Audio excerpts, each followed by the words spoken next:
السلام علیکم ناظرین، اس وقت کی کچھ بڑی اور اہم خبر کے ساتھ میں ہوں آپ کا میزبان احتشام نظامی قاسمی۔ سوشل میڈیا پر ایک ایسی خبر گردش کر رہی ہے جس نے خطے میں ہلچل مچا دی ہے۔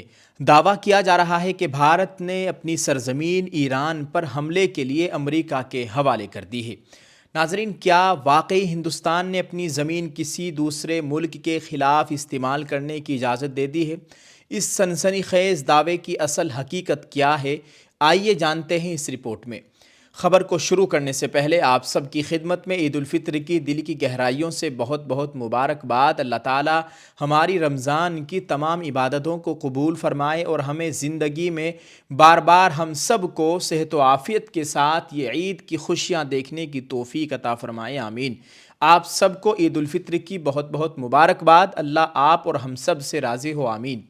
ناظرین، خبر شروع کرتے ہیں۔ بھارتی وزارت خارجہ نے آج ان تمام خبروں کو سراسر جھوٹ اور بے بنیاد قرار دے کر مسترد کر دیا ہے۔ سوشل میڈیا خصوصاً ایکس یعنی ٹویٹر پر یہ افواہ پھیلائی گئی کہ امریکہ نے مغربی بھارت سے ایران پر بمباری کے لیے فوجی اڈے استعمال کرنے کی اجازت مانگی ہے، جسے بھارت نے قبول کر لیا ہے۔ حکومت ہند کے فیکٹ چیک یونٹ نے واضح کیا ہے کہ بھارت نے کسی بھی ملک کو کسی تیسرے ملک کے خلاف فوجی کارروائی کی اجازت نہیں دی۔ یہ رپورٹس مکمل طور پر جعلی یعنی فیک ہے اور ان کا حقیقت سے کوئی تعلق نہیں ہے۔ ناظرین، معاہدے کی وضاحت۔ LEMOA اس افواہ میں بھارت اور امریکہ کے درمیان ہونے والے لیموا یعنی logistic exchange memorandum of agreement کا سہارا لیا گیا تھا، لیکن ماہرین کا کہنا ہے کہ یہ 2016 کا معاہدہ صرف مدد اور تعاون کے لیے ہے۔ اس کے تحت صرف ایندھن بھرنے، مرمت کرنے یا انسانی ہمدردی کے کاموں جیسے زلزلہ یا سیلاب میں ایک دوسرے کے اڈے استعمال کیے جا سکتے ہیں۔ یہ معاہدہ کسی بھی صورت میں کسی دوسرے ملک پر حملے یا جنگ کی اجازت نہیں دیتا۔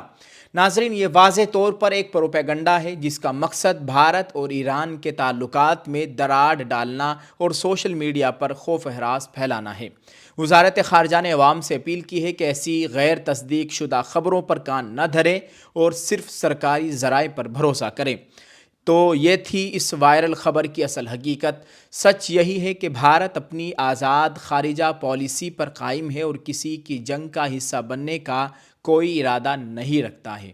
اللہ تعالی ہمارے اس ملک کی مکمل حفاظت فرمائے اور یہاں کے حکمرانوں کو اللہ تعالی صحیح سمجھ کر کام کرنے کی توفیق عطا فرمائے، عقل سلیم عطا فرمائے، آمین۔ ناظرین، وہیں دوسری جانب ایک اور خبر موصول ہو رہی ہے۔ ایران میں اب تک 2000 لوگوں کی موت۔ امریکہ اسرائیل پر تہران برہم۔ تہران یونیورسٹی کے ایسوسی ایٹ پروفیسر فواد ازدی نے امریکہ اور اسرائیل کے مشترکہ حملوں کو غیر قانونی بتاتے ہوئے کہا ہے کہ ان حملوں میں 2000 سے زائد شہری جاں بحق ہوئے ہیں، جن میں 165 بچیاں بھی شامل ہیں۔ انہوں نے اس جنگ کو غیر قانونی قرار دیتے ہوئے کہا کہ ایران امریکہ کے لیے کوئی خطرہ نہیں تھا۔ پروفیسر فواد ازدی نے دعویٰ کیا کہ یہ حملہ اسرائیل کے دباؤ میں ہوا۔ ساتھ ہی انہوں نے کہا کہ اسرائیل اس خطے میں غلبہ قائم کرنے کے لیے امریکی فوجیوں کا استعمال کر رہا ہے۔ پروفیسر فواد کے مطابق امریکہ اور اسرائیل نے نہ صرف ایران بلکہ ہندوستان سمیت کئی دیگر ممالک کے لیے بھی مشکلات پیدا کر دی ہے۔ اسرائیل کا مقصد ایرانی تیل پر کنٹرول حاصل کرنا ہے، جیسا انہوں نے 1953 میں ایک تختہ پلٹ کے دوران کیا تھا۔ ایرانی پروفیسر نے کہا کہ ایران نے شروعات میں صرف امریکی فوجی ٹھکانوں پر حملہ کیا کیونکہ وہ قانونی فوجی اہداف ہیں۔ ایران نے تیل کی تنصیبات کو تب تک نشانہ نہیں بنایا جب تک کہ دوسری طرف سے ایرانی تیل تنصیبات پر حملہ نہیں کیا گیا۔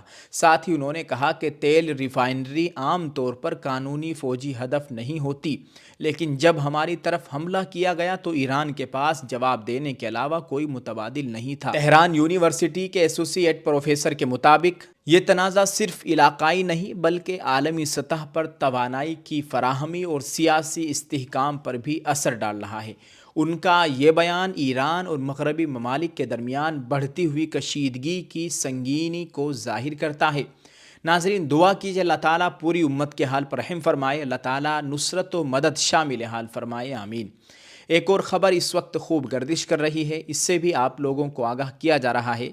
کلکتہ میں ریڈ روڈ پر آج عید الفطر کی نماز کے بعد مغربی بنگال کی وزیر اعلیٰ ممتا بنرجی نے ایک جلسہ عام سے خطاب کرتے ہوئے مرکزی حکومت پر جم کر حملہ بولا ہے۔ انہوں نے کہا کہ لوگوں کے نام SIR سے ہٹائے جا رہے ہیں اور اس مسئلے کو لے کر وہ کلکتہ سے لے کر دہلی تک گئی۔ ساتھ ہی انہوں نے کہا کہ کلکتہ ہائی کورٹ سے لے کر سپریم کورٹ آف انڈیا تک اس معاملے کو اٹھایا ہے تاکہ لوگوں کے حقوق کا تحفظ ہو سکے۔ خطاب کے دوران ممتا بنرجی نے کہا کہ وہ بنگال کے ہر انسان کے ساتھ کھڑی ہے، خواہ وہ کسی بھی ذات، مذہب یا برادری کا ہو۔ انہوں نے واضح طور پر کہا کہ وہ اس لڑائی کو آگے بھی جاری رکھے گی اور کسی کو بھی لوگوں کے حقوق سلب کرنے نہیں دے گی۔ وزیر اعلیٰ نے اپنی تقریر میں وزیر اعظم مودی کا نام لیتے ہوئے کہا کہ ہم مودی جی کو اپنے حقوق چھیننے نہیں دیں گے۔ اس کے ساتھ ہی انہوں نے الزام عائد کیا کہ مرکزی حکومت بنگال کی حکومت کو زبردستی کنٹرول کرنا چاہتی ہے اور ریاست میں صدر راج نافذ کرنا چاہتی ہے۔ مزید وزیر اعلیٰ ممتا بنرجی نے زور دے کر کہا کہ ان کی حکومت ڈرنے والی نہیں ہے۔ جو ڈرتے ہیں وہ ہار جاتے ہیں اور جو لڑتے ہیں وہی زندگی میں آگے بڑھتے ہیں۔ انہوں نے اس بات کا بھی اعادہ کیا کہ ان کی پارٹی ہر حال میں لوگوں کے حقوق کی حفاظت کے لیے ڈٹی رہے گی۔ ساتھ ہی انہوں نے کہا کہ BJP غنڈوں اور چوروں کی پارٹی ہے اور ملک کو تقسیم کرنے کی کوشش کر رہی ہے۔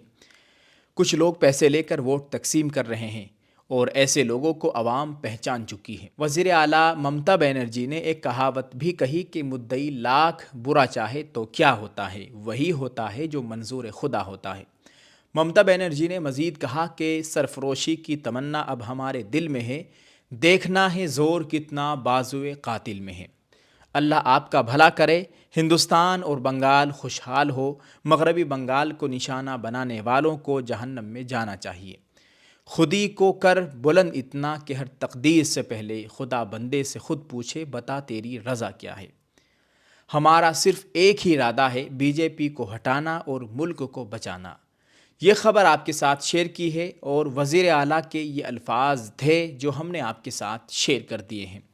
آپ اس تعلق سے ناظرین کیا کہیں گے؟ ویڈیو کے کمنٹ میں اپنی رائے ضرور پیش کریں۔ دعا کیجیے اللہ تعالی ہمارے ملک میں امن و امان کی صورتحال قائم فرمائے۔ اللہ تعالی یہاں رہنے والوں کو آپس میں اتفاق اور اتحاد کے ساتھ رہنے کی توفیق عطا فرمائے، آمین۔ آپ سبھی لوگوں کا بہت بہت شکریہ۔ ویڈیو کے کمنٹ میں ایک دعائیہ جملہ ضرور لکھتے جائیں اور اس ویڈیو کو خوب شیئر کریں۔ ایک بار پھر آپ حضرات کو آپ کی خدمت میں میری جانب سے، ہمارے اہل خانہ کی جانب سے، پوری فیملی کی جانب سے آپ سب کو دل کی گہرائیوں سے عید کی پرخلوص مبارکباد۔ اللہ آپ سب سے، ہم سب سے راضی ہو، آمین۔ السلام علیکم ورحمۃ اللہ وبرکاتہ۔ الحمدللہ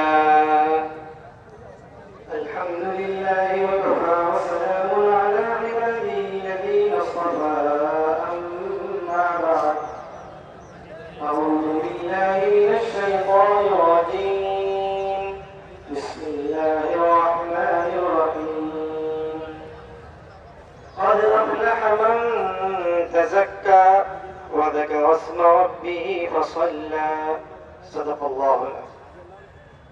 بزرگان محترم، برادران اسلام، بہت ہی تفصیل کے ساتھ